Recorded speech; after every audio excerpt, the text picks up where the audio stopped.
Baik, bismillahirrahmanirrahim. Assalamualaikum warahmatullahi wabarakatuh. Waalaikumsalam warahmatullahi wabarakatuh. Baik, mohon maaf ya teman-teman ya karena kebetulan maghribnya di sore yang agak melambat ya karena sudah di bulan Desember akhir menjelang Januari jadi agak terlambat kuliah kita. Bismillah. Innal hamdalillah nahmaduhu wa nasta'inuhu wa nastaghfiruh wa na'udzu billahi min syururi anfusina wa min sayyiati a'malina may yahdihillahu fala mudhillalah wa may yudlil fala hadiyalah. Asyhadu an la ilaha illallah wahdahu la syarika lah wa asyhadu anna sayyidana Muhammadan abduhu wa rasuluh la nabiyya wa la rasula ba'dah. Allahumma fassalli wa sallim wa barik ala nabiyyina Muhammadin wa ala alihi wa ashabihi ajma'in wa man tabi'ahum bi ihsanin ila yaumiddin. Faqala Allah Ta'ala fi kitabihil karim wa huwa asdaqul qailin. A'udzu billahi minasyaitonir rajim. Bismillahirrahmanirrahim. Qalu subhanaka la ilma lana illa ma 'allamtana innaka antal alimul hakim wa qala aidan fi ayatin ukhra qala rabbi shrah li sadri wa yassir li amri wahlul 'uqdatam min lisani yafqahu qawli waj'al li waziran min ahli. Wa qala an-nabiy sallallahu alaihi wasallam man salaka tariqan yaltamisu fihi ilman sahhalallahu lahu tariqan ilal jannah. Shadaqallahul azim wa sadaqa rasuluhun nabiyul karim wa nahnu ala dzalika minasyahidina wasyakirin walhamdulillahi rabbil alamin. Teman-teman yang dimuliakan Allah Subhanahu wa taala, mengawali perkuliahan kita di malam hari ini seperti biasa kita sama-sama membaca suratul Fatihah dengan harapan Allah taala memberikan kemudahan keberkahan kepada kita semua dan memberikan ilmu yang bermanfaat serta semua di antara kita yang memiliki hajat-hajat baik mudah-mudahan Allah kabulkan segera dan kita dihindarkan dari segenap mara bahaya serta diberikan kesehatan yang terbaik dalam menjalankan aktivitas kita sehari-hari. Ala hadhihi niyah wa ala kulli niyatin shalihah. Irtigha'an li mardatillah wa li syafaati Rasulillah sallallahu alaihi wasallam. Al-Fatihah. A'udzu billahi minasyaitonir rajim. Bismillahirrahmanirrahim. Alhamdulillahirabbil alamin arrahmanir rahim maliki yaumiddin. Iyyaka na'budu wa iyyaka nasta'in ihdinas siratal mustaqim. Shiratal ladzina an'amta 'alaihim ghairil maghdubi 'alaihim waladdallin. Amin. Puji dan syukur kita panjatkan kehadirat Allah Subhanahu wa taala, Tuhan yang Maha mengendalikan segenap dinamika kehidupan, Sang Maha Rahman dan Rahim yang kasihnya tak pernah pilih kasih dan sayangnya tak pernah berbilang, yang mudah-mudahan segenap kenikmatan yang masih Allah titipkan amanahkan kepada kita dapat kita manfaatkan dengan sebaik-baiknya untuk menambah amal solih sebagai bekal kita semua untuk menghadap keharibaannya. Ada tiga hal yang melekat pada diri kita yang kemudian perihal atau yang pertama akan menemani kita sampai ajal kita, kemudian yang kedua akan menemani kita sampai menjelang kita dimakamkan, dan yang terakhir akan menemani kita sampai kita dimakamkan atau setelah dimakamkan. Yang pertama adalah apa yang kemudian kita miliki di dunia ini, baik itu kendaraan, rumah, tanah, perhiasan, itu hanya akan menemani kita sampai kematian kita menjemput.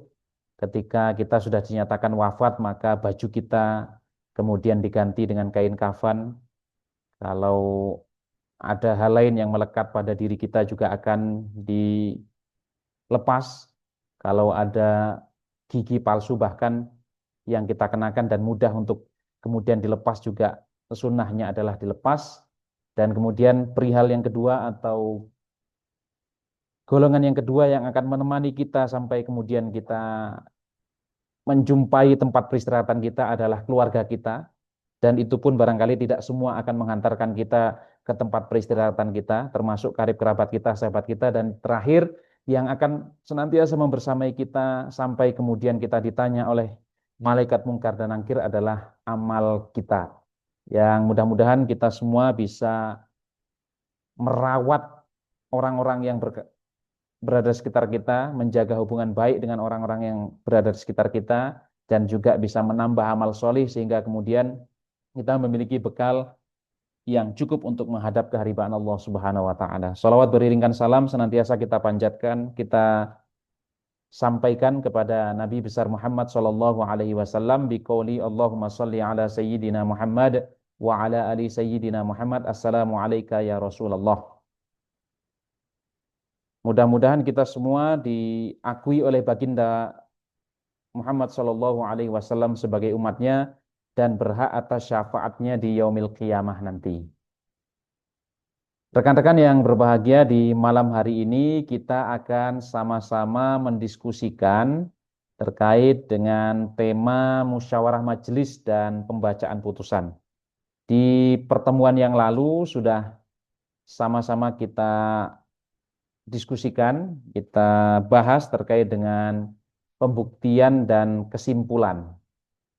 Dan tahapan-tahapan dalam persidangan itu sesungguhnya adalah bagian daripada proses bisnis pengadilan untuk menyelesaikan perkara yang diajukan ke pengadilan. Sering saya sampaikan kepada kawan-kawan semua bahwa pengadilan itu adalah lembaga pelaksana kekuasaan kehakiman yang sifatnya adalah pasif, sehingga pengadilan tidak memiliki wewenang untuk meminta pihak manapun atau person manapun untuk mengajukan perkaranya ke pengadilan.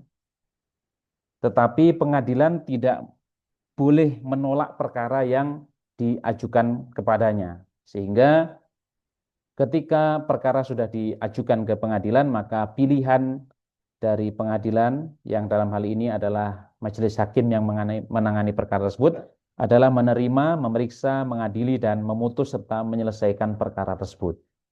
Sehingga di pertemuan yang lalu saya sampaikan, kalau ada pertanyaan apa upaya dari pengadilan untuk menekan angka perceraian yang tinggi di suatu wilayah, maka pertanyaan tersebut sesungguhnya lebih relevan kalau ditujukan kepada eksekutif, yang dalam hal ini di kabupaten kota adalah pemerintah kota, pemerintah kabupaten, yang kemudian juga dibarengi dengan dinas-dinas terkait, termasuk tokoh agama dan tokoh masyarakat. Karena kalau perkara itu sudah masuk di pengadilan, maka ruang gerak pengadilan itu sesungguhnya limitatif. Jadi penasihatan-penasihatan yang dilakukan oleh majelis hakim memang sifatnya wajib, tetapi sebetulnya pengadilan itu adalah ujung tombak daripada masyarakat untuk mencari keadilan. Sehingga kalau untuk mewujudkan keluarga yang lebih tangguh, keluarga yang siap untuk menghadapi segenap masalah, keluarga yang lebih harmonis dibandingkan mereka yang rapuh keluarganya, yang mudah retak sehingga kemudian kalau ada masalah ingin cerai, maka itu sebetulnya wilayahnya para ustadz, wilayahnya dinas sosial, wilayahnya Kementerian Agama, dan lain sebagainya, termasuk tokoh agama, tokoh masyarakat untuk memberikan penguatan-penguatan kepada orang-orang yang menikah atau yang akan menikah. Sehingga kemudian kita melihat di beberapa KUA ada kebijakan kursus pranikah atau suscatin ya, kursus calon pengantin. Saya kira itu memang wilayahnya KUA yang dalam hal ini adalah unit yang berada di bawah Kementerian Agama untuk memberikan edukasi kepada masyarakat. Sementara kalau pengadilan ini adalah ujung daripada problematika masyarakat yang kemudian masyarakat menggantungkan penyelesaian persoalan itu melalui lembaga yang bernama pengadilan. Jadi intinya adalah pengadilan sifatnya pasif, tetap ada upaya penasihatan, tetapi lebih dari itu sesungguhnya tidak bisa kemudian dibebankan kepada pengadilan untuk kemudian menekan angka perceraian, menekan perkara-perkara yang diajukan ke pengadilan. Karena bagaimanapun pengadilan tetap memberikan nasihat, tetap mengikhtiarkan upaya perdamaian kepada para pihak yang mengajukan perkaranya ke pengadilan, termasuk yang mau bercerai juga senantiasa dinasihati. Sering saya sampaikan bahkan sampai putusan akan dibacakan pun tetap ada upaya penasihatan karena bisa jadi di sidang pertama atau sidang kedua teman-teman semua belum terketuk hatinya, tetapi kemudian mendapatkan hidayah atau mendapatkan secercah harapan atau mendapatkan insight untuk kemudian mempertahankan rumah tangganya, justru di ujung-ujung perkara itu akan selesai atau diputus. Maka majelis hakim ketika akan membacakan putusan tetap secara aturan itu tetap mengupayakan perdamaian kepada pihak yang hadir di persidangan. Dalam situasi di mana penggugatnya saja yang hadir, maka tetap dinasihati kepada penggugat untuk berpikir kembali sebelum putusan dibacakan. Dan apabila ternyata berubah pikiran, dia ingin mempertahankan rumah tangganya, ingin memperbaiki kembali apa yang retak, ingin merekatkan kembali apa yang retak, maka tentu saja putusan yang sudah disiapkan itu, misalnya putusannya adalah kabul, mengabulkan perceraian, maka tidak perlu dibacakan, tetapi yang kemudian dibacakan di muka persidangan adalah permohonan pencabutan perkara karena pihaknya ingin rukun atau ingin melanjutkan rumah tangga. Dan di kesempatan yang baik ini dan malam hari ini, kawan-kawan semua, kita akan mendiskusikan terkait dengan musyawarah majelis dan pembacaan putusan, di mana ini bagian penting daripada proses penyelesaian perkara, karena musyawarah majelis ini adalah wilayahnya majelis hakim untuk kemudian memformulasikan putusan sesuai dengan jalannya persidangan. Jadi ibarat sebuah perjalanan yang panjang dari mulai berkas itu didaftarkan, kemudian pihaknya dipanggil, kemudian persidangan pertama, mediasi dan lain sebagainya, sampai kemudian upaya pembuktian dan kesimpulan, maka selanjutnya adalah majelis hakim akan bermusyawarah. Artinya dari seluruh proses atau rangkaian persidangan itu, endingnya akan dibawa kemana? Apakah perkara itu dikabulkan? Karena memang memenuhi kriteria untuk dikabulkannya sebuah perkara, atau kemudian perkara itu akan ditolak karena memang tidak terbukti dalil-dalil yang diajukan oleh penggugat di persidangan, atau kemudian perkara itu akan dinyatakan NO atau niet onvankelijk verklaar atau dinyatakan tidak dapat diterima karena ada cacat formil, misalnya pihaknya keliru atau kemudian salah dalam menempatkan pihak, atau ada hal-hal yang kemudian secara formil memang tidak bisa ditoleransi sehingga kemudian perkara tersebut harus dinyatakan tidak dapat diterima atau niet onvankelijk verklaar.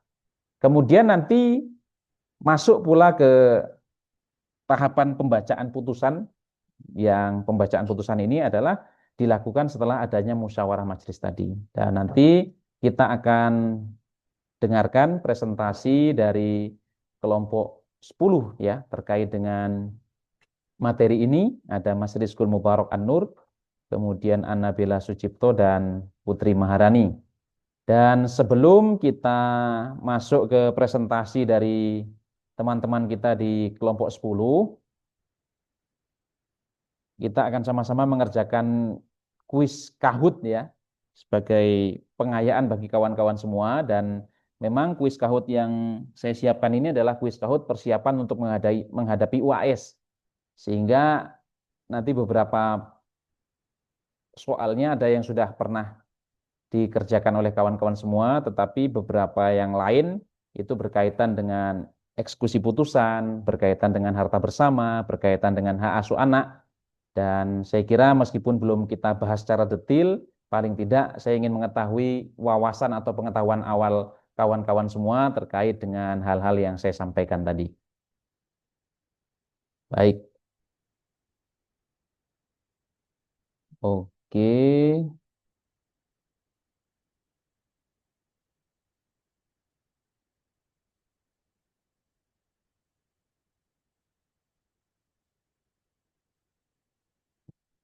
Baik, saya akan share screen terlebih dahulu.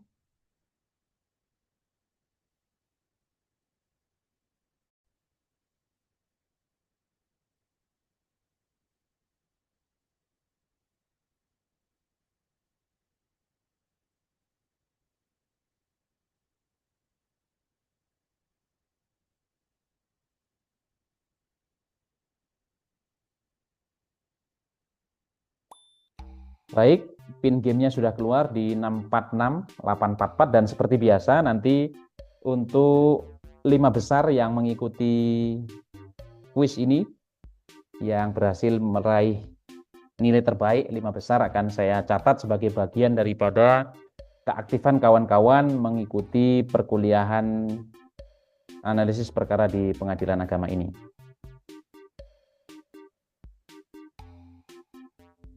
Sembari menunggu kawan-kawan login di kuis Kahoot ini, saya sampaikan bahwa kita malam hari ini sampai pada pertemuan yang ke-12 ya. Jadi pertemuan yang ke-11-nya adalah tugas yang sudah teman-teman kerjakan kemarin. Kemudian tersisa 2 pertemuan, pertemuan ke-13 dan pertemuan ke-14.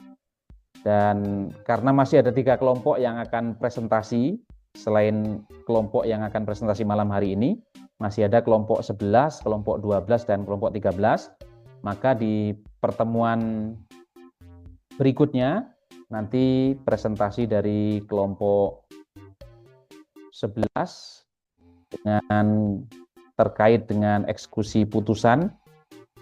Kemudian nanti di pertemuan terakhir 2 kelompok sekaligus karena sudah pertemuan terakhir ya. Itu terkait dengan eksekusi putusan harta bersama dan eksekusi putusan perkara hadonah atau hak asuh anak. Dan nanti endingnya kawan-kawan semua akan melaksanakan UAS atau ujian akhir semester ya. Baik, sudah ada 15 yang bergabung sambil kita tunggu ini kawan-kawan yang lain.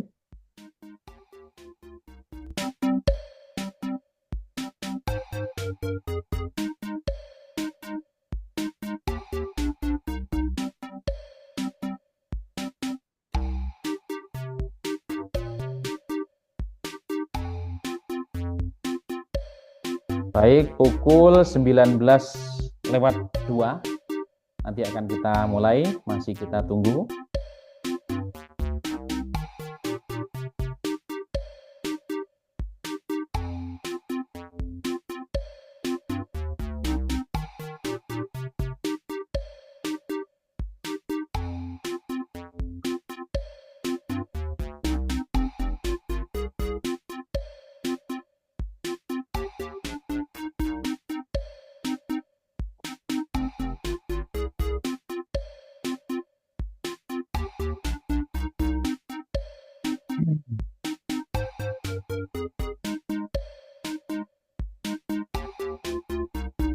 Baik, persiapan kita hitung mundur ya.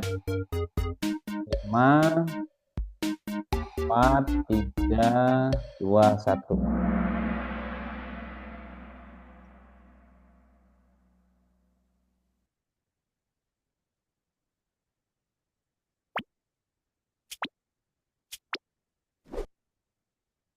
Baik, soal pertama, secara umum di dalam hukum acara perdata terdapat 3 macam eksekusi, yaitu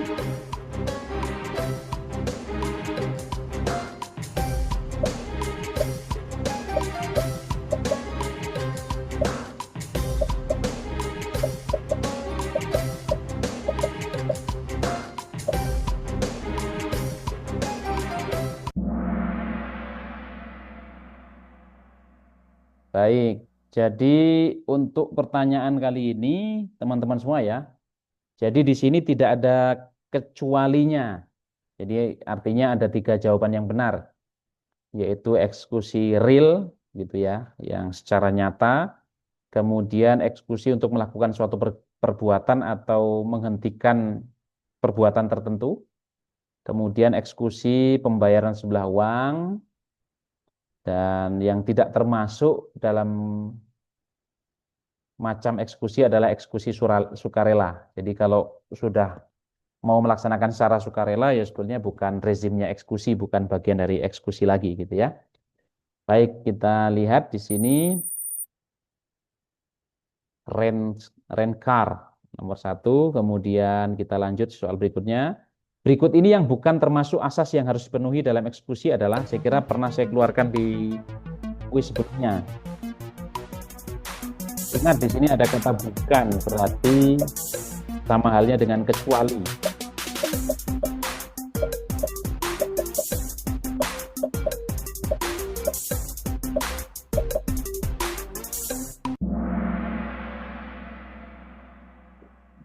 Baik, jadi yang bukan termasuk asas eksekusi adalah putusan dijalankan semata-mata atas. Oke, baik. Jadi yang bukan adalah putusan dijalankan semata-mata atas perintah atau permohonan pihak berperkara. Jadi itu yang bukan termasuk asas eksekusi. Jadi asas eksekusi itu meliputi putusan yang akan dijalankan telah berkekuatan hukum tetap atau inkrah van Guich. Jadi kalau putusannya masih belum berkekuatan hukum tetap, maka belum bisa diajukan permohonan eksekusi. Kemudian putusan tidak dijalankan secara sukarela oleh pihak yang kalah. Jadi pihak yang kalah tidak mau menjalankan putusan secara sukarela. Jadi dalam perkara waris misalnya tergugatnya kalah, harusnya dia yang menyerahkan bagian warisan penggugat tapi tidak diserahkan, maka dalam hal ini bisa diajukan permohonan eksekusi ke pengadilan. Kemudian yang tidak kalah pentingnya, putusan bersifat kondemnatur atau sifatnya menghukum. Jadi ada amar yang bunyinya menghukum tergugat untuk menyerahkan bagian penggugat sejumlah 200 juta misalnya. Kalau tidak ada amar ini maka tidak bisa dilakukan upaya eksekusi. Nanti dalam hal putusan itu ternyata tidak memuat amar kondemnatur, sementara dalam proses eksekusi harus ada amar yang sifatnya kondemnatur atau menghukum, maka nanti ada namanya gugatan perbaikan amar, supaya kemudian dalam putusan itu dicantumkan pula amar yang sifatnya menghukum atau kondemnatur. Jadi eksekusi itu bukan dijalankan semata-mata atas perintah atau permohonan pihak berperkara, karena permohonan atau perintah dari pihak berperkara itu harus dianalisis terlebih dahulu. Apakah dia berdasar hukum, atau jangan-jangan sudah dilakukan atau dilaksanakan oleh pihak yang kalah, atau jangan-jangan memang putusannya belum berkekuatan hukum tetap, sedang proses upaya hukum atau banding atau kasasi, maka tidak bisa kemudian proses eksekusi itu dilanjutkan. Baik, kita masuk ke soal nomor 3. Salah satu tahapan penting dalam eksekusi adalah unmanning. Nah, barangkali teman-teman pernah mendengar ini istilah unmanning. Apa itu unmanning? Tentu saja ini bukan bahasa ngapak ya. Meskipun ada kata manning. Ini adalah bahasa dalam konteks hukum acara perdata. Oke, di sini ada 7 mahasiswa yang menjawab benar, saya apresiasi. Jadi unmanning itu sifatnya, maksudnya adalah teguran atau peringatan ya. Jadi sebelum ada upaya eksekusi, misal nanti ada permohonan eksekusi ke pengadilan, maka sebelum eksekusi itu dilaksanakan, terlebih dahulu pihak yang dimohonkan eksekusi itu dipanggil untuk menghadap ke pengadilan untuk diberi peringatan atau diberi teguran. Kamu ini pihak yang kalah, harusnya kamu melaksanakan isi putusan secara sukarela. Gimana? Kasih waktu 8 hari. Kalau dalam waktu 8 hari tidak juga melaksanakan isi putusan, maka selanjutnya dilakukan proses eksekusi. Kalau dalam proses unmanning itu ternyata dia, oh ya, ini memang akan kami lakukan, tapi karena masih nunggu sehari 2 hari ini, nunggu uangnya cair misalnya. Kemudian setelah proses unmanning, ternyata dilakukan apa yang kemudian menjadi kewajiban pihak yang kalah tadi, maka tentu saja tidak perlu sampai pada proses eksekusi.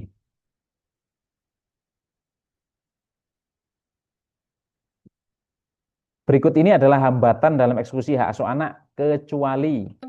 Baik, ini nanti untuk bahan tambahan bagi teman-teman yang kebagian presentasi terkait dengan hak asuh anak ya, atau hadhanah.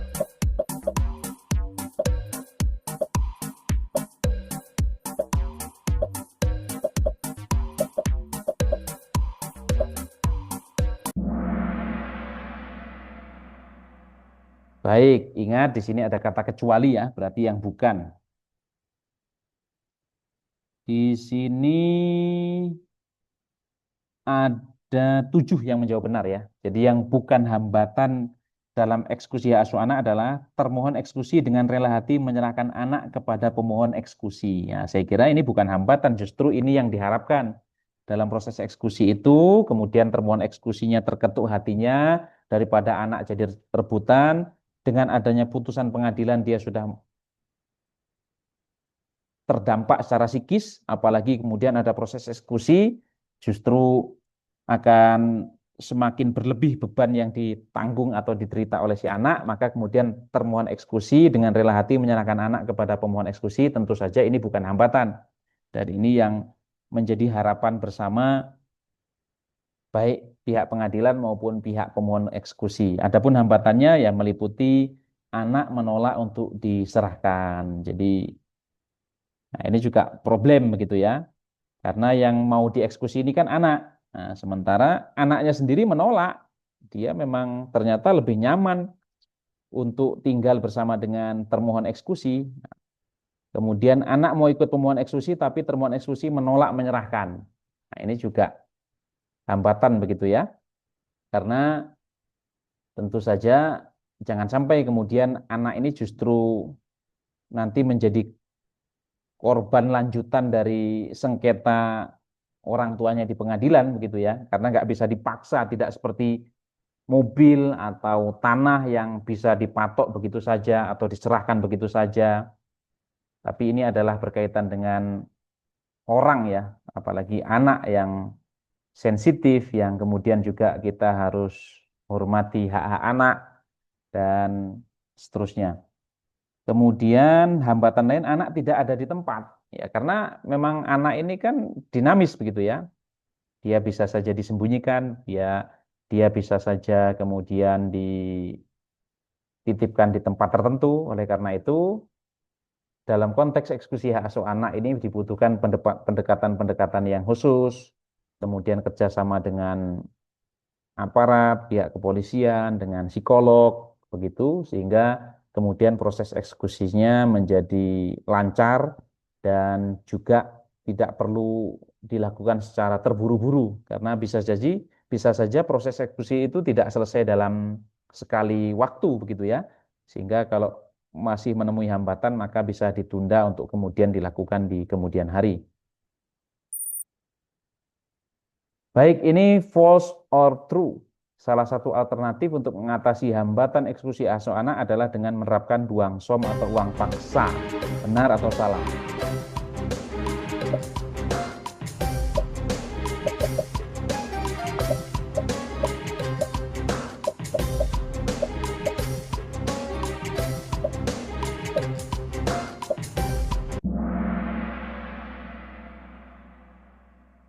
Baik, jadi jawabannya benar ya. Artinya duang som atau uang paksa ini salah satu alternatif yang bisa dipilih oleh majelis hakim dalam konteks memastikan bahwa pihak yang kalah itu betul-betul mau melaksanakan amar putusan.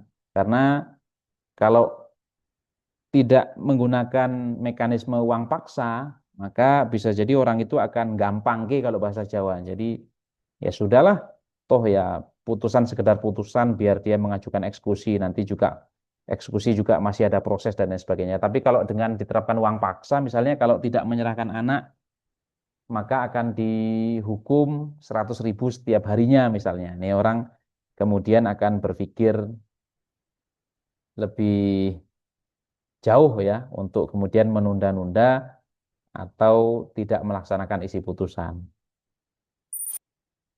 Baik, kita masuk ke soal nomor 6. Harta bersama suami istri dapat berupa, ini berarti jawabannya lebih dari satu ya teman-teman ya, karena tidak ada kecualinya.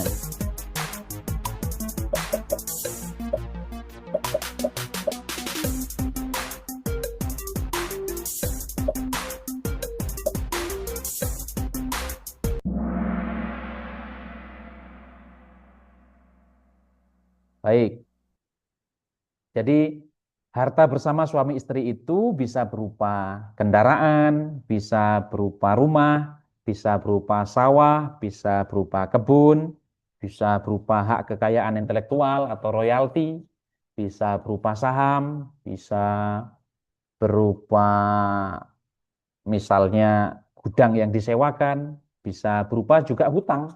Karena harta itu ada yang sifatnya aktif, ada juga yang sifatnya pasif, gitu ya. Jadi ada yang aktiva, ada juga yang pasifa. Jadi kalau suami istri berhutang, maka ya ditanggung bersama. Nanti kalau terjadi pembagian harta bersama di kemudian hari harus diperhitungkan itu hutangnya juga harus ditanggung bersama. Dikurangi hutangnya dulu, baru kemudian kalau sisa, itulah yang kemudian dibagi. Adapun anak ini meskipun lagunya bunyinya harta yang paling berharga adalah keluarga, termasuk anak, tapi dalam konteks ini yang dimaksud dengan harta bersama suami istri adalah bukan termasuk anak ya. Kalau anak ini ya memang milik suami dan istri, tapi konteksnya bukan bukan harta gitu ya, tetapi adalah anak keturunan yang kemudian dimiliki bersama. Tetapi yang dimaksud dengan sengketa harta bersama dalam konteks sengketa di pengadilan itu adalah hal-hal yang sifatnya material ya, yang kemudian dimiliki oleh suami dan istri. Adapun anak nanti sengketanya namanya sengketa hadonah atau hak asuh anak tadi. Clear saya kira. Kita masuk di soal nomor 7, ini true or false lagi. Jika rumah sebagai harta bersama tidak dapat dibagi secara natura, maka dijual lelang. Dan hasilnya dibagikan ke pihak benar atau salah.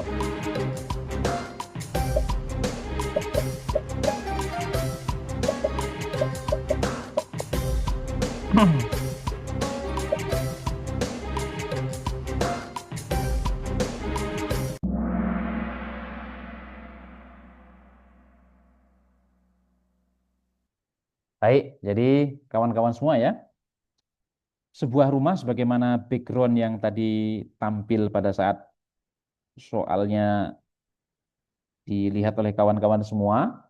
Jadi rumah itu kalau kemudian ditetapkan sebagai harta bersama, prinsipnya adalah rumah itu nanti kalau misalnya masing-masing mendapatkan bagian 50-50 atau 50% 50%, maka rumah itu prinsipnya dibagi secara natura. Secara natura itu berarti dibagi apa adanya.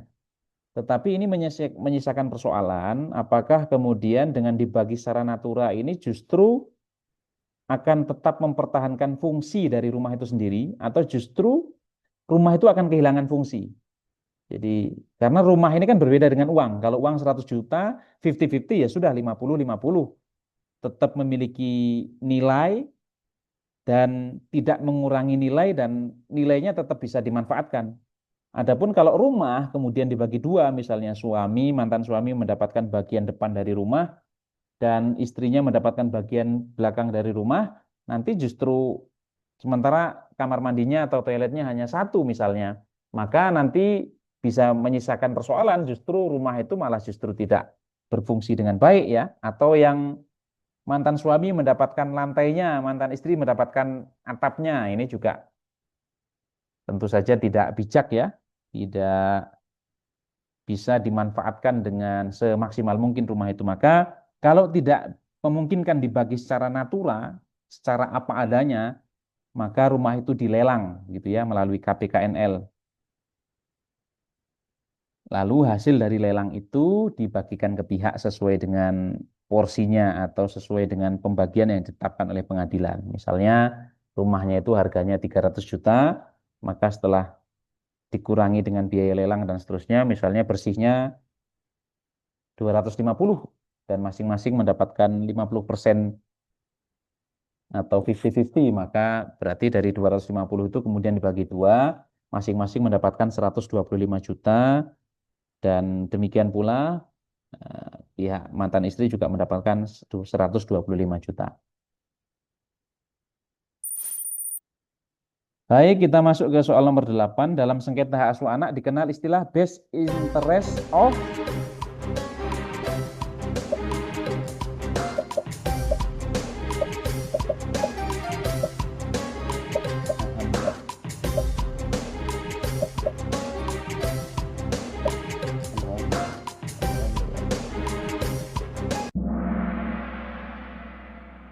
Baik, ada 12 yang menjawab benar, saya apresiasi. Jadi Dalam konteks sengketa asuh anak, ini yang sering menjadi pertimbangan hakim dalam memutus perkara hadhonah atau sengketa asuh anak, itu adalah kepentingan terbaik anak. Jadi best interest of child.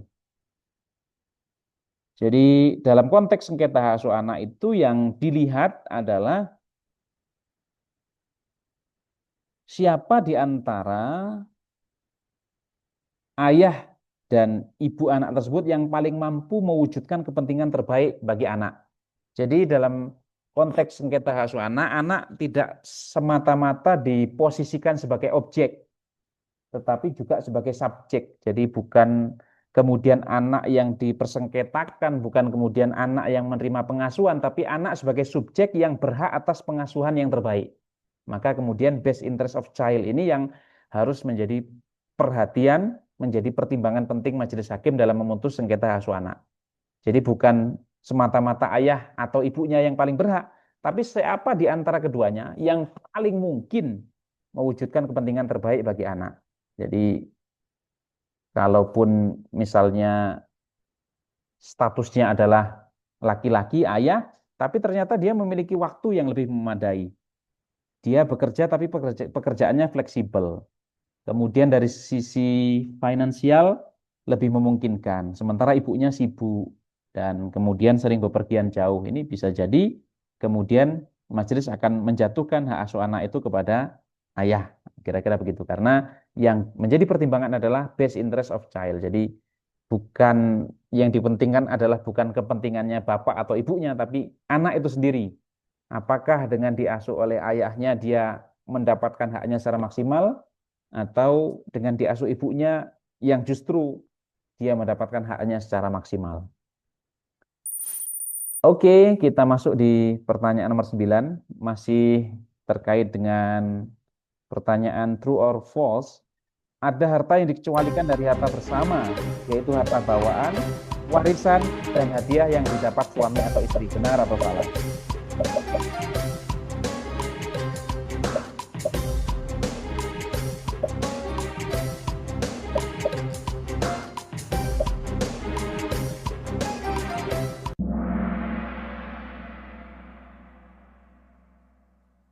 Baik, jadi tadi sudah saya terangkan ke kawan-kawan semua bahwa harta bersama itu meliputi kendaraan, rumah, kemudian tanah, sawah, hak kekayaan intelektual, yang juga bisa berwujud royalti, kemudian bisa gudang yang disewakan, bisa lapak di pasar yang kemudian disewakan, dan lain sebagainya.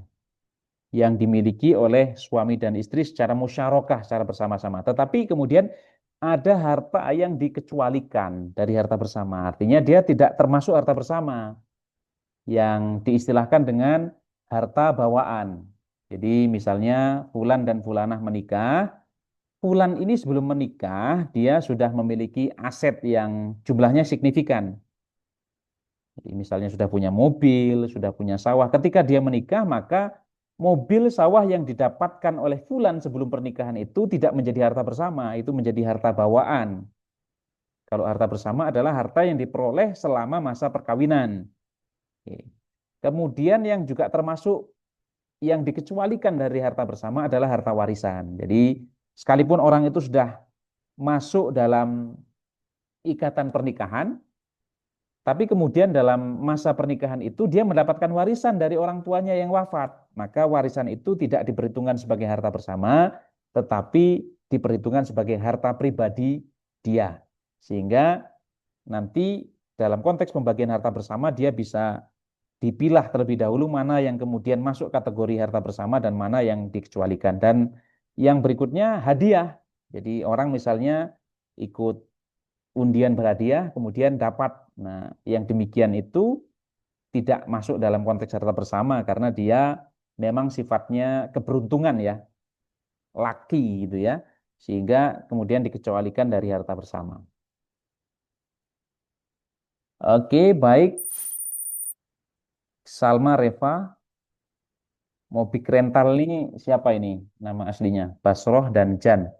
Kita masuk di soal terakhir, kawan-kawan semua, konsentrasi. Setelah wisuda saya akan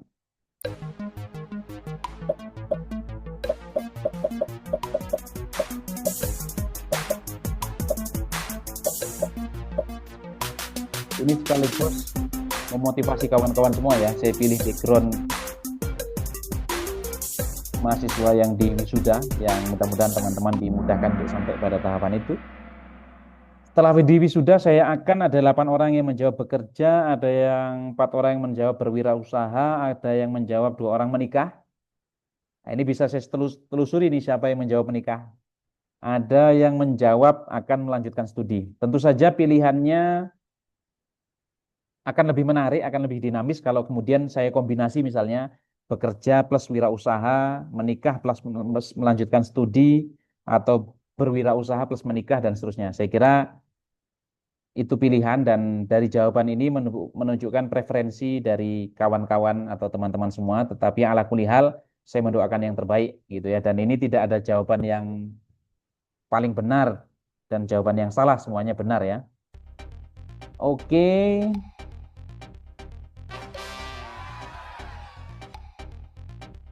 Saya screenshot terlebih dahulu.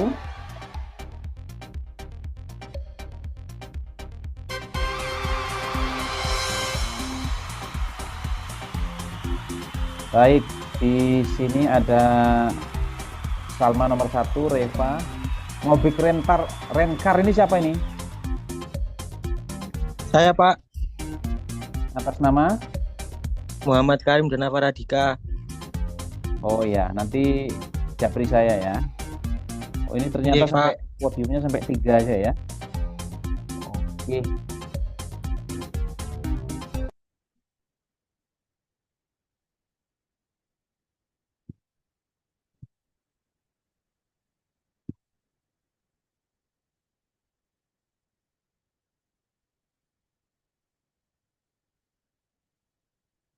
Baik, itu tadi untuk kuis Kahoot kita di malam hari ini. Dan selanjutnya saya persilahkan kelompok 10 ya. Untuk presentasi silakan siapa yang mau presentasi saya jadikan co-host.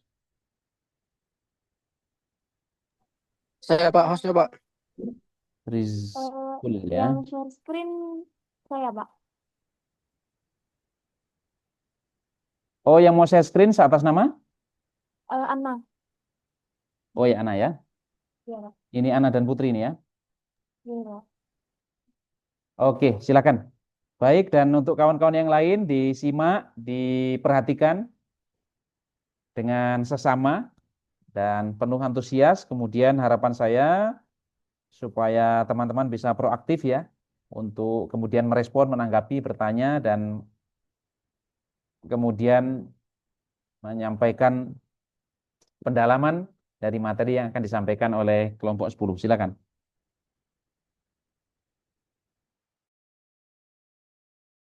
Seperti biasa, kameranya diaktifkan ya untuk yang presentasi. Baik, Pak, izin stop screen.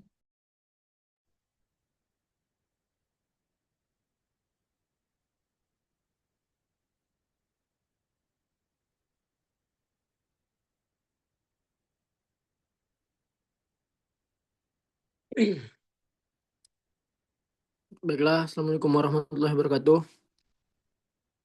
Di sini saya Muhammad Rizky Anwar sebagai moderator.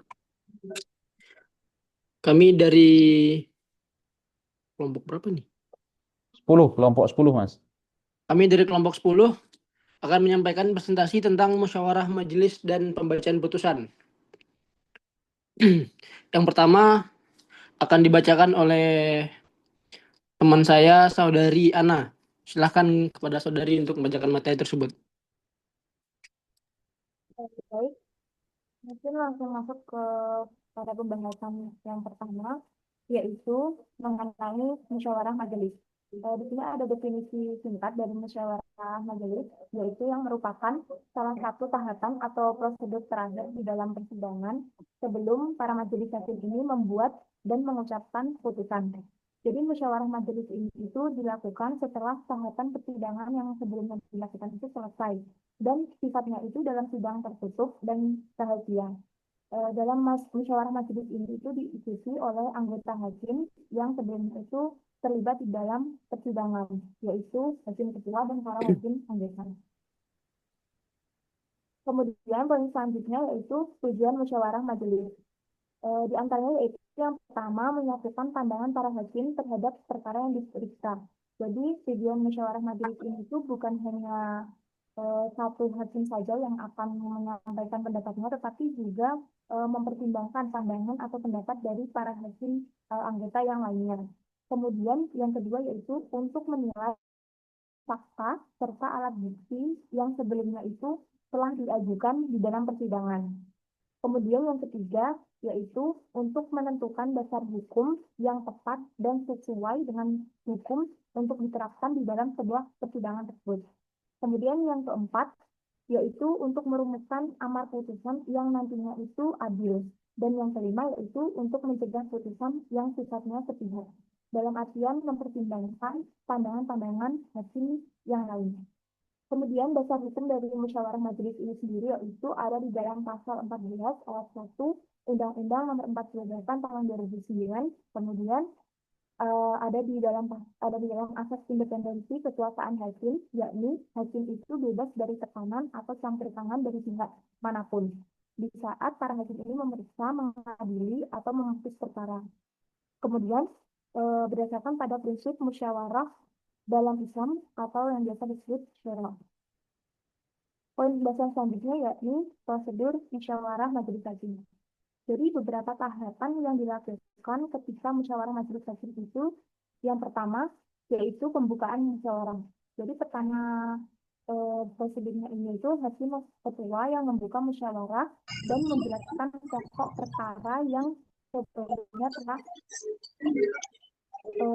dibahas di dalam persidangan. Kemudian yang kedua yaitu penyampaian pendapat dari para hakim anggota. Jadi para hakim anggota 1 maupun hakim anggota 2 menyampaikan analisis-analisisnya mengenai fakta-fakta hukum, alat-alat bukti yang sebelumnya sudah disampaikan di persidangan, dan dari hukum dari para pihak. Nah, selanjutnya setelah para hakim anggota ini menyampaikan pendapatnya, giliran hakim ketua yang menyampaikan pendapatnya. Kemudian yang keempat, yakni setelah penyampaian pendapat dan pandangan, ya keempat yaitu diskusi hukum. Jadi para hakim nantinya akan saling bertukar pendapat untuk dapat menemukan dasar hukum dan membuat amar putusan. Dan yang terakhir yaitu pengambilan keputusan. Jadi pengambilan keputusan ini diutamakan dengan mufakat, dan apabila dengan mufakat ini tidak tercapai, maka bisa diputus dengan perolehan suara terbanyak. Kemudian selanjutnya itu prinsip di dalam musyawarah majelis. Yang pertama yaitu rahasia, dalam artian isi pembahasan yang terjadi di dalam musyawarah majelis ini itu tidak boleh disebarluaskan ke publik. Kemudian yang kedua yaitu independensi, dalam artian para hakim ini tidak boleh mendapatkan tekanan dari pihak manapun, baik itu dari pihak internal maupun eksternal. Kemudian yang ketiga yaitu objektivitas. Dikarenakan para hakim tidak boleh mendapatkan tekanan dari pihak manapun, maka hakim itu harus bisa membuat keputusan yang sesuai dengan fakta dan juga berdasarkan pada hukum. Kemudian yang keempat yaitu profesionalitas, yakni sesuai dengan ketentuan yang terdapat di dalam kode etik hakim. Dan yang kelima yaitu berdasarkan pada prinsip kemaslahatan. Kemudian poin pembahasan terakhir yaitu fungsi dan urgensi musyawarah majelis hakim pada proses peradilan. Yang pertama yaitu untuk mencegah adanya putusan sepihak. Kemudian yang kedua yaitu menjamin putusan yang disusun itu sesuai dengan fakta dan berdasarkan pada hukum. Yang ketiga, menjadi tolak ukur profesionalitas dan integritas para hakim untuk memutuskan sebuah putusan. Dan yang keempat yaitu menjadi dasar sah atau tidaknya suatu putusan. Kemudian bahasan selanjutnya akan dijelaskan oleh rekan saya. Selanjutnya ada pembacaan putusan.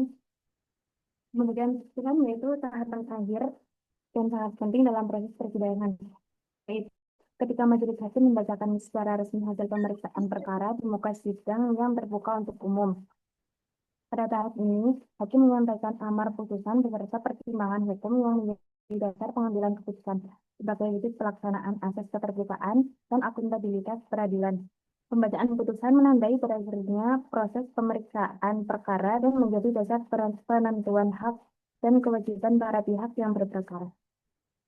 Sejak putusan dibacakan, secara hukum para pihak dianggap telah mengetahui isi putusan, meskipun salah satu pihak tidak hadir dalam persidangan. sepanjang telah dipanggil secara sah. Putusan yang dibacakan dalam sidang terbuka juga menjadi syarat sahnya putusan dan menentukan akibat hukum selanjutnya, termasuk kemungkinan upaya hukum yang dapat ditempuh oleh para pihak. Dasar untuk menjadi pembacaan putusan ada dari Kitab Undang-Undang Hukum Acara Pidana, yaitu dari pasal 195 yang bunyinya semua putusan pengadilan hanya sah dan mempunyai kekuatan hukum apabila diucapkan dalam sidang dibuka untuk umum. Selanjutnya ada dari Undang-Undang Nomor 48 Tahun 2009 tentang kekuasaan kehakiman. Pasal 3 ayat 1 yang bunyinya sidang pengadilan adalah terbuka umum. Pasal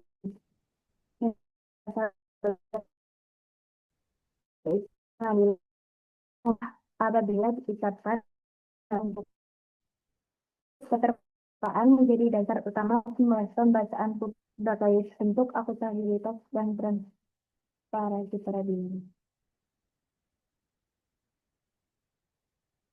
Yang ketiga ada jenis-jenis putusan. Yang pertama putusan pidana, yaitu putusan bebas. Putusan bebas dijatuhkan apabila perbuatan yang didakwakan tidak terbukti secara sah dan meyakinkan. Yang kedua ada putusan lepas dari segala tuntunan, yaitu dijatuhkan apabila perbuatan terdakwa terbukti tetapi bukan merupakan tindak pidana.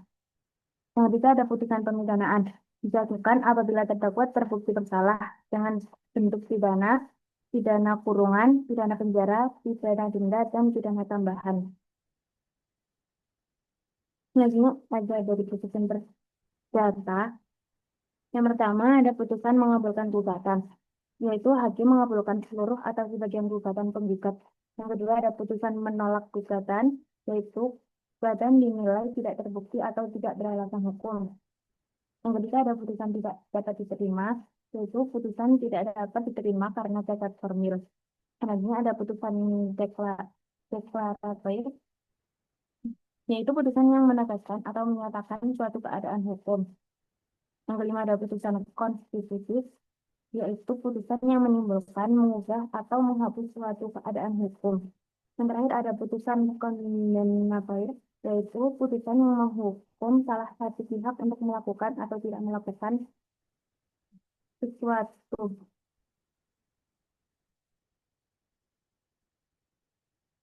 Selanjutnya juga dilanjutkan.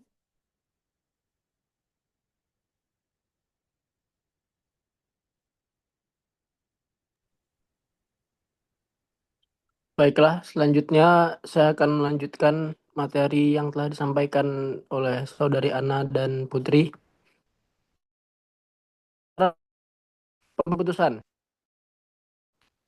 hak yang terbuka untuk umum, transparansi sidang, pembacaan naskah meliputi fakta persidangan, pertimbangan hukum, dan amar putusan. Yang ketiga yaitu protokol khusus. Seluruh hadirin berdiri saat hakim membacakan amar putusan. Yang keempat, penjelasan hak.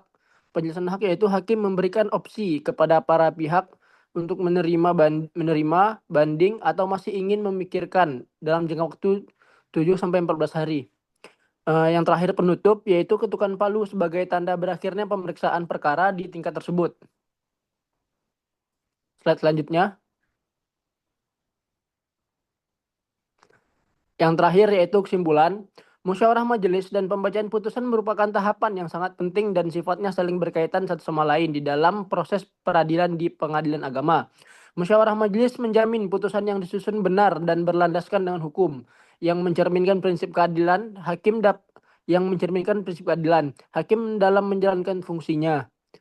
Sedangkan pembacaan putusan bisa menjadi pertanggungjawaban para majelis hakim kepada para pihak serta masyarakat sebagai bentuk keterbukaan dalam peradilan.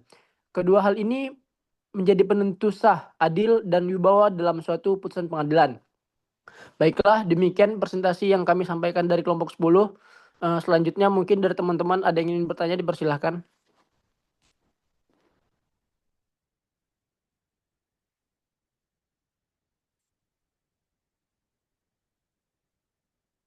Ayo, yang mau nanya ini siapa nih?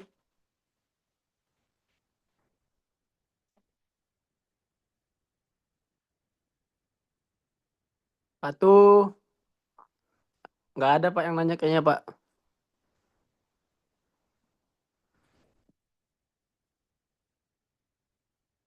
Oh, mau Baik-baik, dipanggil, mau dipanggil. baik-baik Oke. ini presenternya. Ayo, Ayo ini teman-teman mohon perlu bertanya. motivasi apa lagi nih ya, biar pada tanya ya. Presenternya mungkin nyiapin permen ini atau apa? Ada Pak permen kaki disiapin kalau mau bertanya. Tadi Alia sempat on cam tadi mungkin mau nanya Alia. Ayo, Mbak Lia.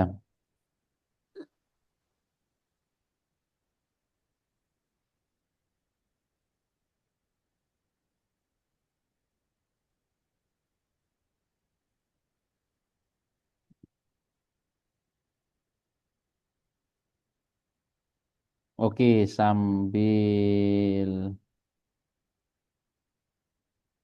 sambil kita tunggu ya, barangkali ada yang tanya, saya ini minta untuk kelompok yang presentasi untuk ini bermain peran ya, seakan-akan sebagai majelis hakim yang membacakan putusan. Oke, ini putusan harta bersama. Oke, Mas Rizkul ya. Iya Pak. Nah, ini Bismillah ya, saya doakan. Ini kan nggak tahu ya puzzle-puzzle kehidupan manusia ya. Malam ini saya minta untuk membacakan amar putusan suatu saat betul-betul membacakan amar putusan di persidangan kan nggak ada yang tahu ya. Nggak ada yang tahu Pak. Amin. Ada niatan nggak menjadi hakim? Nggak berani Pak. Ya sekarang nggak berani kan dinamis ya, kita nggak tahu nanti ya. Baik, oke. Ini putusan harta bersama ya, supaya nanti teman-teman mendapatkan gambaran terkait dengan bentuk putusan itu seperti apa. Ini sudah dipertimbangkan panjang lebar, mulai duduk perkaranya, pembuktiannya, dan lain sebagainya. Ini ada 69 halaman. Nah ini sampai pada amar putusan. Amar putusan itu ya berarti sebetulnya ringkasan ya, intinya apa sih dikabulkan atau enggak, kemudian isinya apa. Oke, pelan-pelan dibaca, Mas Rizkul nanti gantian dengan Mbak Ana dan Mbak Putri ya. Oke, dari mulai amar putusan, silakan. Amar putusan yang pertama mengadili. Hmm, Romawi 1.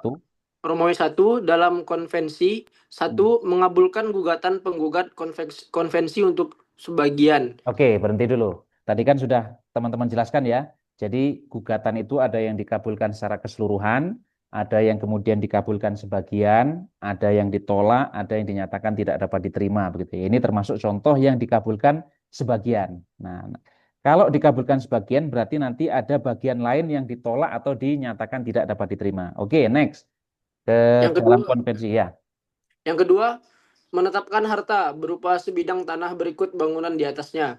Terletak di perumahan Mutiara Venue Estate, Jalan Mutiara Barat 3, nomor 12, Kafling D nomor 12, RT 6, RW 9, Desa Bojongloa, Kecamatan Rancaikek, Kabupaten Bandung, seluas 72 meter kubik persegi. Persegi. Sesuai sertifikat hak guna bangunan SHGB nomor 02030 garis miring Desa Bojongloa atas nama Aulia Rahman DP dengan batas-batas Oke, sebelah yang batas-batas bisa dilompati langsung ke sini, Mas. dengan batas-batas tersebut adalah harta Hmm. bersama penggugat konvensi dan tergugat konvensi. Oke, jadi ini amar yang sifatnya deklaratur ya. Jadi dia menetapkan aja ya, menetapkan bahwa harta yang dimaksud tadi tanah dan bangunannya, kemudian nomor sertifikatnya, batas-batasnya adalah harta bersama penggugat konvensi dan tergugat konvensi. Amar yang sampai pada terakhir dibacakan oleh Mas Rizkul tadi ini belum bisa dieksekusi karena belum ada amar kondemnatur, amar yang kemudian sifatnya menghukum. Nah ini masuk amar nomor 3 dulu. Ini juga belum kondemnatur ini. Silakan Mas Rizkul. Yang ketiga, menetapkan penggugat konvensi dan tergugat konvensi berhak atas harta Hmm, bersama sebagaimana diktum putusan angka 2 di atas dengan pembagian penggugat konvensi menjadi 1,5 bagian. mendapat. dengan pembagian penggugat konvensi mendapat setengah bagian dan tergugat konvensi mendapat setengah bagian. Oke, ini juga belum bisa dieksekusi, ini hanya baru menetapkan aja ya, baru mendeklar ya. Jadi masing-masing dapat setengah. Jadi nanti dalam pembagian harta bersama itu bisa saja penggugat konvensi mendapatkan 1/3 dan tergugat konvensi mendapatkan 2/3, bisa saja begitu ya. Oke, ini kebetulan yang di putusan ini masing-masing mendapatkan separuh atau 50-50. Ini berarti apple to apple ya. Jadi pembagiannya sama antara mantan suami dan mantan istri. Oke, baru ini yang disebut dengan amar kondemnatur. Amar yang sifatnya menghukum, dengan amar ini maka putusan ini suatu saat bisa dieksekusi. Oke, silakan Mas Rizkul. Yang keempat, menghukum tergugat konvensi untuk menyerahkan setengah bagian dari harta bersama pada diktum putusan angka 2 kepada penggugat konvensi secara natura, yang apabila tidak dapat dilakukan secara natura, maka dilelang di muka umum melalui Kantor Pelayanan Kekayaan Negara dan Lelang atau KPNKNL. Dan hasil penjualannya dibagi kepada penggugat konvensi dan tergugat konvensi sesuai bagiannya masing-masing. Oke, jadi KPKNL ya, Kantor Pelayanan Kekayaan Negara dan Lelang. Ini di bawah Kementerian Keuangan. Kalau melihat diktum amar nomor 4 ini, berarti objek gugatan ini dikuasai oleh siapa? Dikuasai oleh penggugat atau tergugat? Penggugat. Hmm? Yang dihukum tergugat kok? Menghukum tergugat berarti penggugatnya yang menguasai, Pak. Hah? Penggugatnya. Yang dihukum untuk menyerahkan bagian penggugat itu kan tergugat.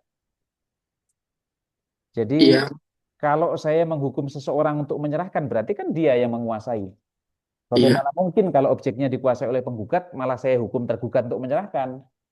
Oke, gitu ya. Jadi berarti nanti kalau dibaca pada pertimbangan dan duduk perkara itu nampak bahwa yang menguasai objek itu adalah tergugat konvensi. Sehingga dalam hal ini yang dihukum untuk menyerahkan bagian penggugat konvensi itu adalah tergugat. Oke ya. Oke. Baik, kemudian amar nomor 5 ini karena mereka ada kesepakatan dalam mediasi sehingga kemudian mereka dihukum untuk melaksanakan kesepakatan dalam mediasinya itu. Oke. Kemudian amar nomor 6, silakan dibacakan Mas Rizkul. Nomor 6, menyatakan gugatan penggugat konvensi tentang hutang atau pinjaman bersama tidak dapat diterima. Nah, ini tadi ya, need on funds cleared perplah atau NO atau tidak dapat diterima. Amar nomor 7. Nomor 7, menolak gugatan penggugat konvensi untuk selainnya. Nah, oke. Jadi karena tadi yang dikabulkan sebagian, pasti nanti endingnya ada yang ditolak untuk selainnya. Oke, ini amar dalam konvensi. Jadi kenapa kemudian ada dalam konvensi? Karena dalam perkara ini ada gugatan rekonvensi. Jadi konvensi itu gugatan pokok yang diajukan oleh penggugat. Tergugat itu bisa mengajukan gugatan balik yang kemudian disebut dengan gugatan rekonvensi. Oke, silakan Mbak Ana dibaca yang amar dalam rekonvensi.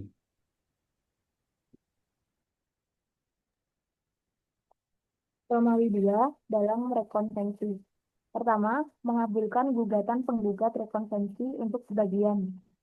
Kedua, menghukum tergugat rekonvensi untuk membayar nafkah terhutang atau lampau dua orang anak penggugat rekonvensi dan tergugat rekonvensi yang bernama anak satu laki-laki lahir di Bandung 18 Agustus 2014 dan anak dua laki-laki lahir di Bandung 18 Agustus 2014 sejumlah Rp8.750.000 kepada penggugat rekonvensi. Ketiga, Oke, baik. menolak, Ya, ya silakan lanjut. ketiga, menolak gugatan penggugat rekonvensi untuk selain dan selebihnya. Baik, ini juga sama dalam rekonvensi yang dikabulkan sebagian sehingga di endingnya ditolak untuk selain dan selebihnya ya.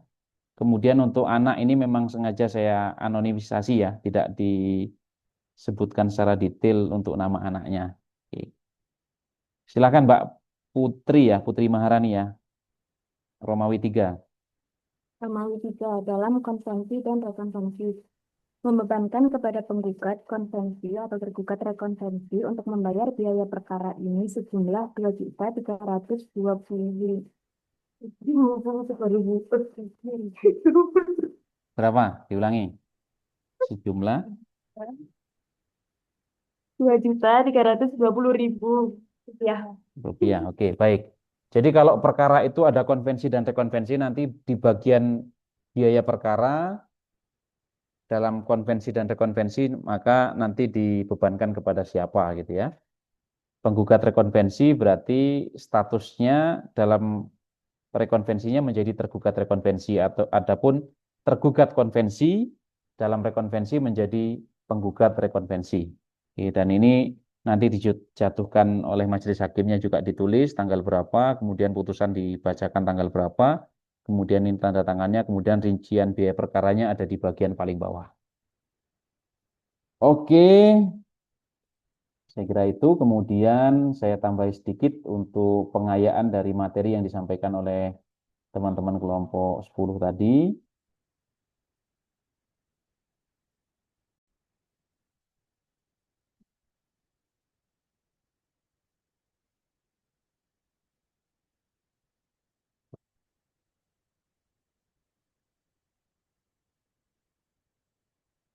Baik, jadi menegaskan kembali apa yang disampaikan oleh kelompok 10 tadi terkait dengan dasar hukum musyawarah majelis ya, bahwa hakim dalam waktu bermusyawarah karena jabatannya atau secara ex officio wajib melengkapi segala alasan hukum yang tidak dikemukakan oleh kedua belah pihak. Jadi artinya kalau sudah sampai pada putusan maka dianggap cukup segala hal yang terjadi di persidangan itu sendiri. Sehingga nanti hal-hal yang tidak dipertimbangkan dianggap dikesampingkan, baik itu berupa dalil maupun bukti, karena dianggap sudah cukup begitu ya. Itu sesuai dengan pasal 178 ayat 1 KIR atau pasal 189 ayat 1 RBG. Kemudian juga persis tadi yang disampaikan oleh kelompok 10 bahwa sifat dari permusyawaratan majelis itu adalah rahasia. Jadi tidak boleh disebarluaskan, tidak boleh mengajak orang lain di luar majelis untuk musyawarah. Jadi artinya di tempat yang tertutup, yang tidak diketahui banyak orang, dan kemudian sifatnya tertutup, dan siapapun tidak boleh membocorkan isi dari musyawarah majelis itu. Karena musyawarah majelis itu yang kemudian hasilnya akan dibacakan dalam sidang pembacaan putusan.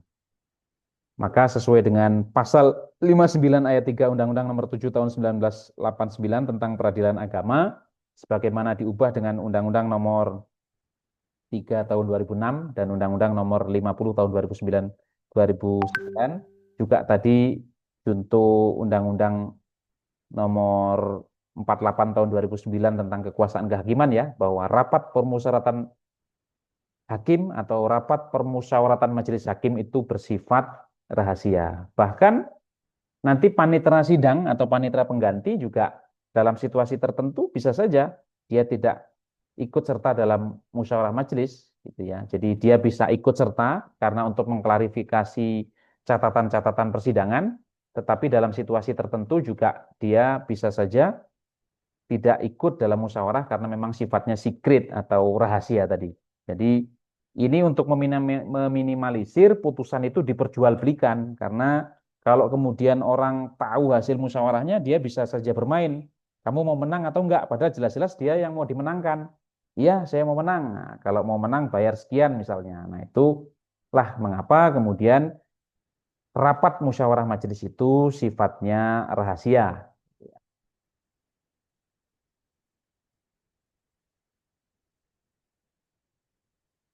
Oke, ada yang mau memberikan pendapat tentang dissenting opinion? Apa itu dissenting opinion?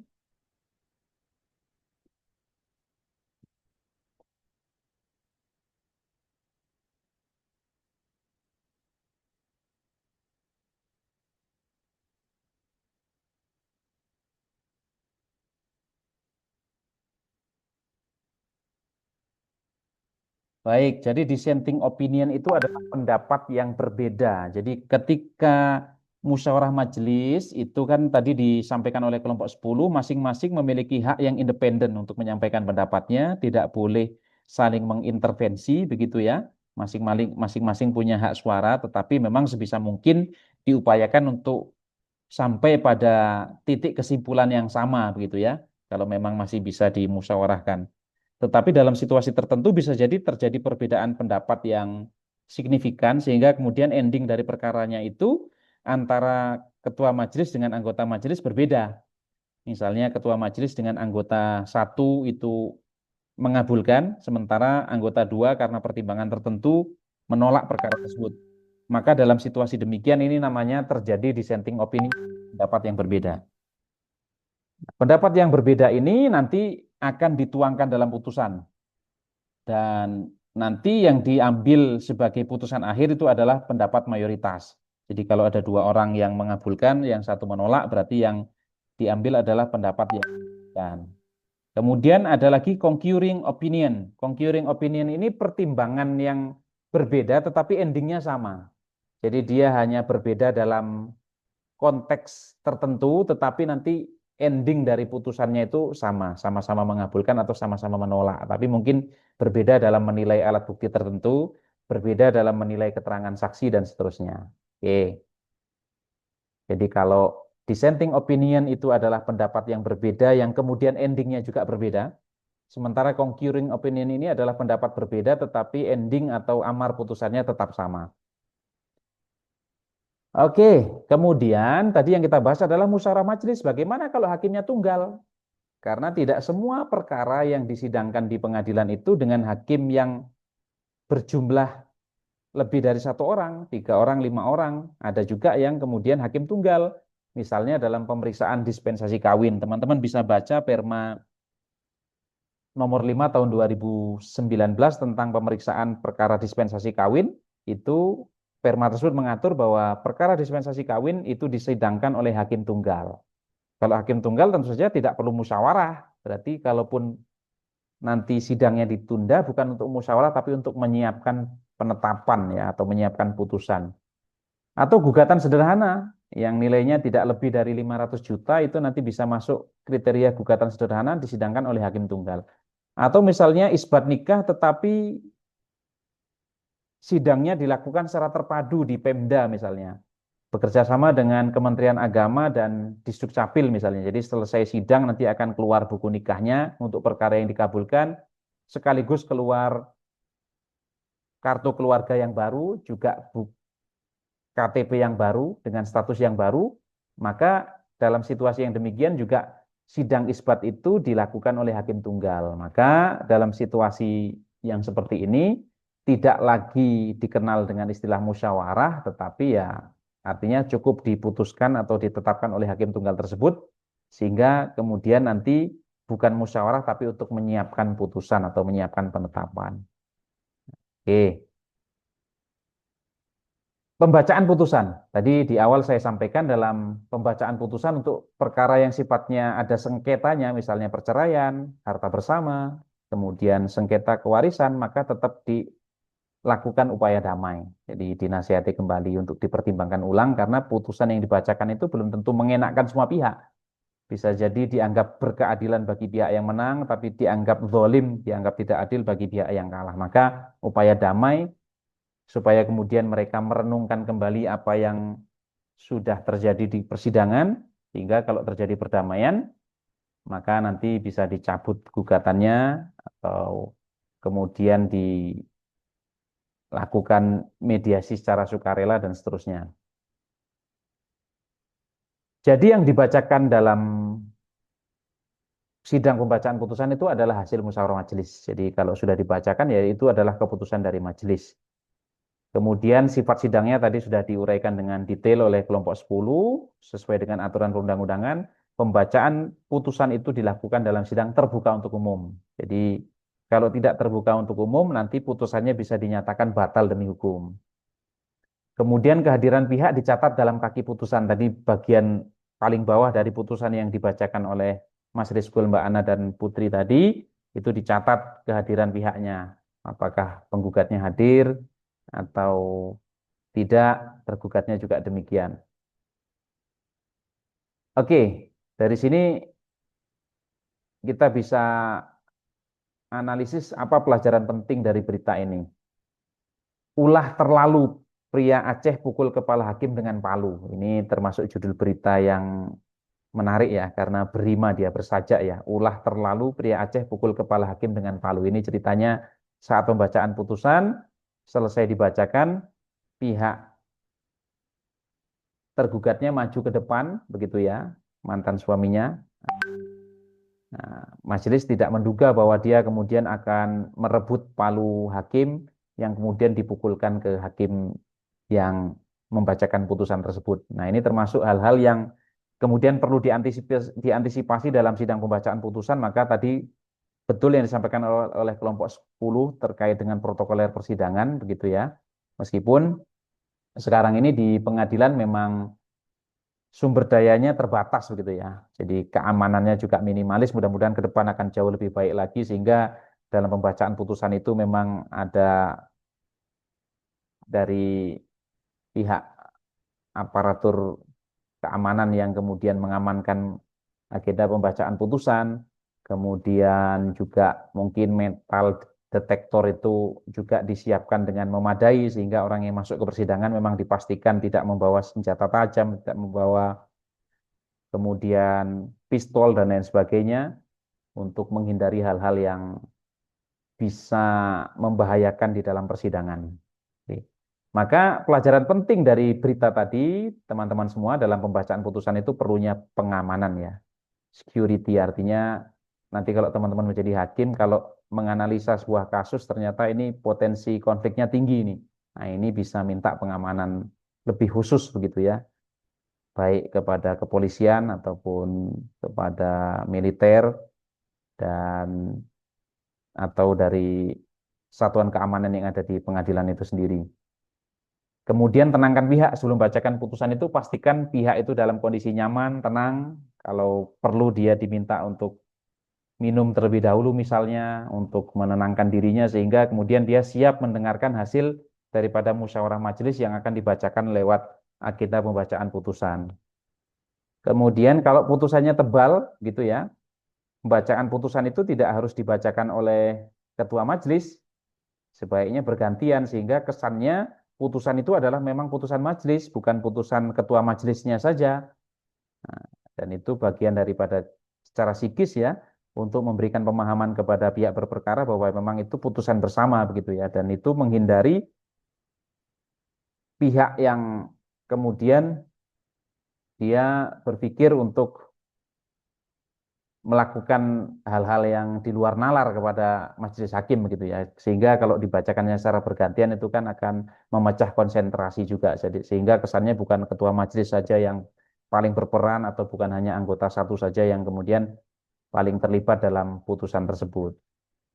Kemudian juga dijelaskan kepada pihak ketika pembacaan putusan bahwa pihak yang tidak terima dengan putusan itu bisa melakukan upaya hukum sehingga tidak perlu marah di persidangan, tidak perlu melakukan tindakan yang terlalu sehingga harus memukulkan palu kepada majelis hakim tadi, tetapi bisa melakukan upaya-upaya yang dibenarkan secara hukum, yaitu upaya hukum. Kalau putusan tingkat pertama berarti upaya hukumnya banding. Nanti kalau banding tetap tidak terima bisa melakukan upaya hukum kasasi. Setelah kasasi nanti ada upaya hukum peninjauan kembali. Dan kemudian bisa jadi dari putusan itu tidak dibacakan secara keseluruhan ya. Artinya hal-hal pokoknya saja atau pertimbangan hukumnya saja disampaikan pula kepada pihak bahwa pihak nanti bisa mengambil salinan putusan sehingga bisa mempelajari, menganalisis, menelaah putusan tersebut secara lengkap dan komprehensif. Oke. Baik, saya kira itu untuk kuliah kita di malam hari ini terkait dengan musyawarah majelis dan pembacaan putusan. Nanti bisa teman-teman dalami, bisa teman-teman pelajari di kesempatan berikutnya.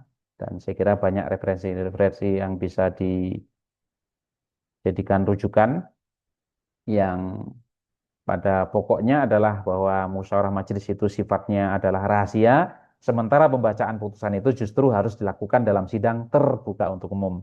Yang kalau tidak dilakukan dalam sidang terbuka untuk umum, maka putusan itu bisa dikatakan batal demi hukum. Dan nanti dalam perkembangannya, pembacaan putusan itu tidak selalu harus dilakukan di ruang sidang, tetapi bisa dilakukan secara elektronik melalui e-court atau elektronik system of justice yang kemudian terus dikembangkan dikembangkan oleh Mahkamah Agung.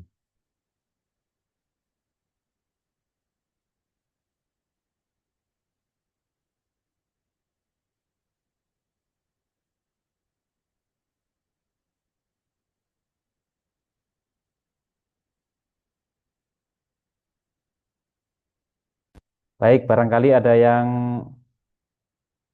bertanya, saya persilahkan, dan sekaligus teman-teman silakan untuk presensi melalui QR code.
Baik, terima kasih kawan-kawan semua atas atensinya. Nanti silakan istirahat ya, dan jangan lupa sholat Isya terlebih dahulu.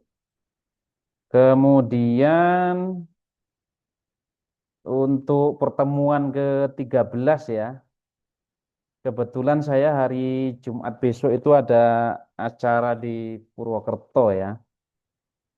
Jadi kalau memungkinkan untuk pertemuan ke-13 dan 14 ya, karena teman-teman mulai UAS itu tanggal 9 ya.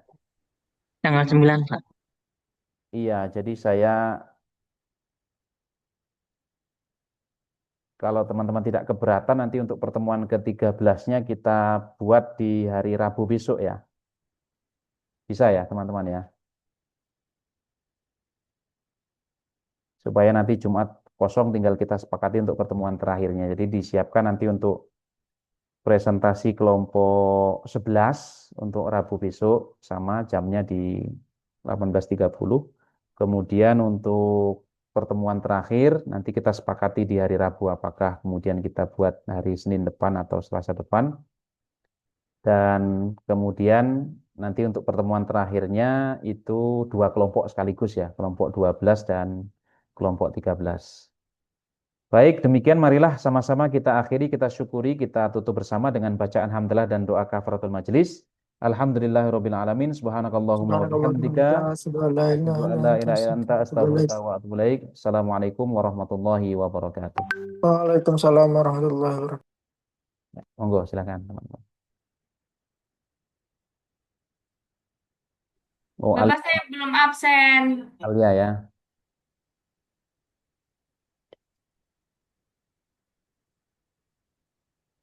Danica, Bapak. Oke, Alia sama Danica.